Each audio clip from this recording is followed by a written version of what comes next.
Okay, so in the last video, we were introduced for the first time to a drum rack. So what a rack is, and there are multiple kinds of racks. There are audio effects racks, drum racks, and instrument racks. We'll spend a lot of time on racks shortly, but while we're here, let's dive into them just a little bit. So a drum rack is a group. Okay, it's a group of samplers, basically. So when I said earlier that when we slice to a new MIDI track, I said it somewhat incorrectly, because what I said was we're going to dump all of these samples that Live finds into a sampler. But that's not really what we did. What we really did was dump each of these samples into its own sampler. Okay, each one of these slices is its own little sampler. Okay, so let's get into the weeds with this thing. So if I click this button right here, this means show me all the samplers, basically. Show me all the devices. So let's look at our first little kick. I can hear it. Okay, there it is. And I can make some adjustments to it. Now we'll get in detail on how to use this sampler soon. This is called the simpler. But let's say I don't want this extra little thing here. I can just tighten that up. Okay. I can repitch it. I can stretch it. I can loop it. I can add some filters to it if I want to adjust. Maybe I want the frequency of the filter to be on. That'll cut out some of the high frequencies. Make it a little darker.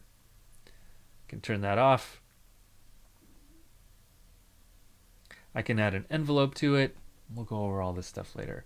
I can even change the sample that's in it if I wanted to. So there's a lot we can do here, and each one of these slices has its own sampler. Okay? So let's see, this one. Okay, so this one's got some extra sound here. So maybe I want to tighten this up to be right there.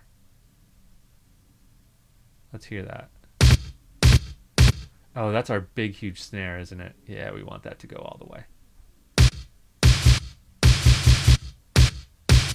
Okay, and if I hold it down, it's going to loop, which I can turn off if I want. So, another thing that's cool about these, though, in addition to each of the sounds, each of the little slices being its own sampler, we can add effects to it. So if I go over here to my audio effects and I say, oh, let's just add like a echo delay to our hi-hats. Okay, so slice 7, that's a good hi-hat. Okay, so I'm going to go to slice 7. I'm going to go to echo, and I'm going to throw an echo. Now this echo is only going to apply to that hi-hat. Right? It's super cool. Okay, you hear it? So I could adjust my settings for this. But if I then go to my kick, or my snare, no echo.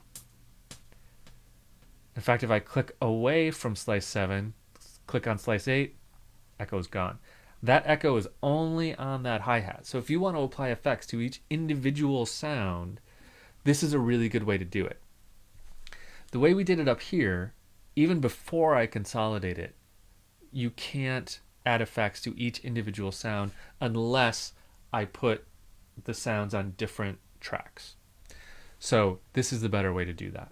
There's a lot of stuff we can do with drum rack. We're going to go into detail on racks shortly, but just know that it's a group of samplers is what's in the drum rack.